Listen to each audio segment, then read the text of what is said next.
조갑제 TV 시청자 여러분 안녕하십니까. 2022년 8월 3일 오후 6시입니다. 낸시 펠로시 미국 하원 의장이 타이페이, 대북이라고 그러죠. 대북에서 최영문 대만 총통을 만나서 미국의 확고한 대만 수호 방침을 천명을 했습니다. 근데 여기에 대해서는 약간의 해석이 있어야 됩니다. 하원 의장이 대통령도 아닌데 그럴 자격이 있느냐 하면은 이 사람이 집권당의 실세입니다. 다만 그 발언에 대한 책임은 지지 않습니다.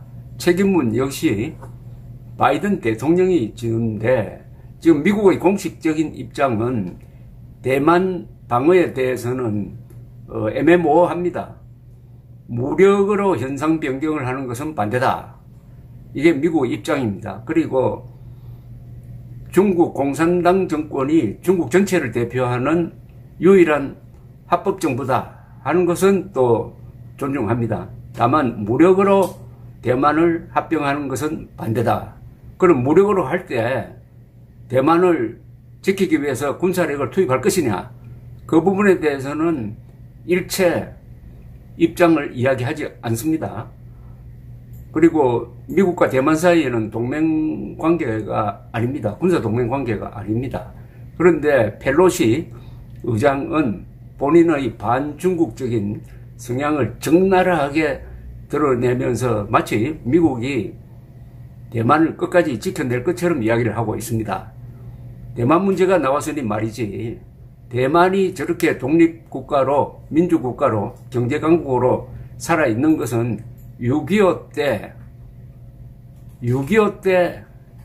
한국인이 희생된 것하고 관계가 있습니다.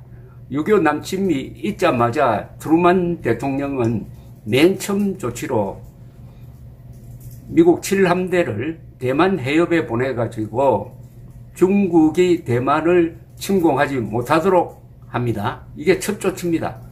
그 전까지만 해도 미국은 대만을 포기했습니다. 모택동이 그걸 믿고 대만을 점령하기 위해서 병력을 집중시키고 있을 때 6.25가 터졌습니다.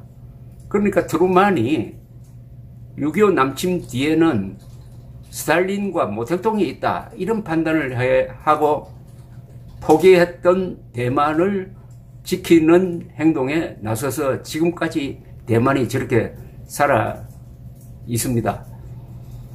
낸시 펠로시는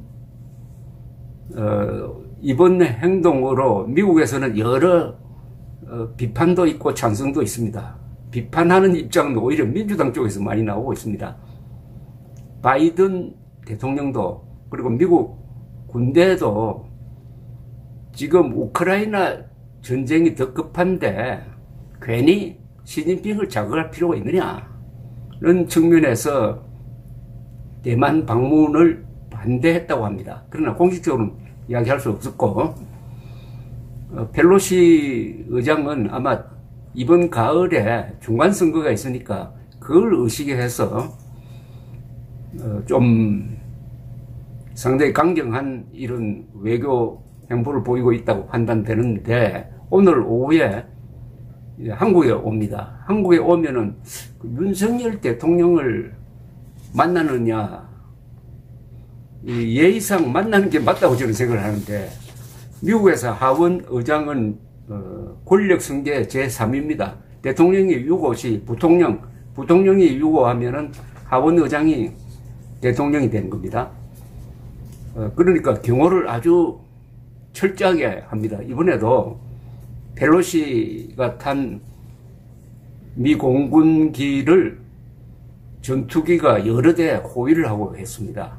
내일은 우리의 카운터파트는 민주당 출신인 김진표 국회의장이니까 두 사람이 회담을 하게 되는데, 펠로시는 윤석열 대통령 만나고 싶어 하고 만나는 것을 기대하면서 또 기정사실로 하면서 한국에 오는 게 아닌가 하는 생각이 듭니다. 이렇게 멀리 와서 더구나 윤석열 대통령이 한미일 동맹관계를 중요시하는 분이니까 그런데 지금 반응이 조금 애매모호합니다. 오늘 오후 대통령 대변인실은 언론 공지를 통해서 윤석열 대통령과 낸시 펠로시 미 하원 의장의 만남은 대통령의 휴가 일정 등으로 이루어지지 않았다는 오늘 오전 브리핑 내용에서 달라진 것이 없다. 보도에 혼선이 없기 바란다고 했습니다.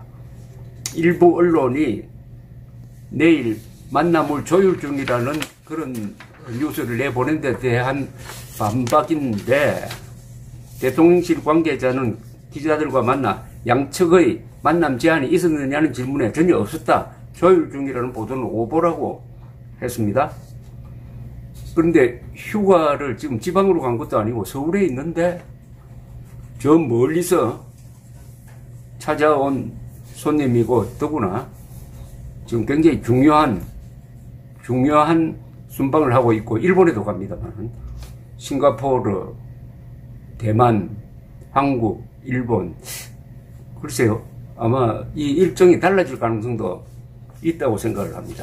그런데 다른 이야기를 하나 하고 싶은데요. 이 펠로시 이야기가 나오니까 생각나는 에피소드가 있습니다. 2019년 2월 14일입니다. 2019년 2월 말에 하노이에서 트럼프와 김정은의 제2차 정상회담이 예정되어 있을 때 문희상 국회의장과 여야 국회의원들이 미국을 방문했습니다. 그때 낸시 펠로시를 만났는데 그때도 펠로시 하원 의장은 트럼프와 김정은의 이 회담에 대해서 상당히 비판적이었습니다. 그러면서 회담이 과연 제대로 되겠느냐 하는 비관적인 의견을 제시를 했다고 그러는데 그게 결국 맞았죠. 하노이 회담이 그 뒤에 보면 결렬되었습니다.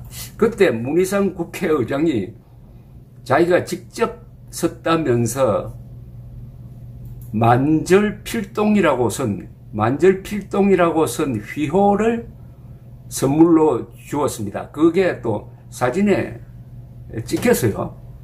만절필동이 이게 뭐냐 하면은 이게 유명한 문구입니다. 만절필동은 순자에 나오는 글인데 그 뜻은 황하는 굽이쳐 흐르지만은 결국은 동쪽으로 들어간다 라는 뜻입니다. 그런데 조선에서는 만절필동이라는 말을 어떤 식으로 쓰느냐, 중국 황제, 이때는 명나라입니다. 명나라의 중국 황제에 대한 한없는 충성을 다짐하는 글로 써 있습니다. 선조도 그렇게 쓰고 송시열도 명나라가 망한 다음에도 만절필동 하면서 현존하는 권력인 청나라보다는 망한 명나라에 대한 충성을 읊은 만절필동이라는 그런 우리나라에 몇 군데 남아 있습니다. 그래서 이것은 중국 황제에 대한 충성이니까 시진핑이가 요새 뭐 심판 황제 아니겠습니까? 결국은 중국 황제에게 충성을 맹세하는 글을 반중국적인 낸시 펠로시 하원 의장에게 선물로 주었으니까 펠로시 의장이 그걸 받아가지고 한자를 잘 아는 사람에게 이거 좀 해석해달라고 부탁하지 않았을까요? 그 사람이 어떤 식으로 해석했는지 모르겠습니다. 글자 그대로 해석하면은 뭐 순리대로 된다 이런 뜻인데 사필규정이라는 뜻도 되는데 한국 역사를 덧붙여서 해석을 했다면은 그런 모욕이 있을 수가 없죠. 문재인 정부도 시진핑에게 충성을 다하고 있으니까 미국 정부도 시진핑에게 충성을 다하기 바란다는 식으로 중계되는 것 아닙니까? 그런데 이 문재인 정권은 이걸 아주 좋아하는가 봐요. 이 만절필동이라는 글 쓰는 걸 마치 자기들끼리는 뭔가 이게 유행, 아는 척하는 유행이 된 거 아닌가 되는데 2017년 12월 5일 노영민 주중대사가 인민대회당에서 시진핑에게 신임장을 제정할 때 방명록에다가 만절필동을 쓴 적이 있었습니다. 지난 5년 문재인은 김정은의 부하 노릇을 하면서 국방부, 통일부, 국정원, 외교부까지도 김정은의 종속적인, 굴종적인 행동을 하도록 했는데 그때 그 분위기를 연상시키는 글이 바로 만절필동이었습니다. 그 낸시 펠로시가 오늘 오후에 한국에 온다니까 그 에피소드가 생각났습니다. 그때 제가 방송했던 그 영상을 뒤에 붙여 놓겠습니다. 감사합니다.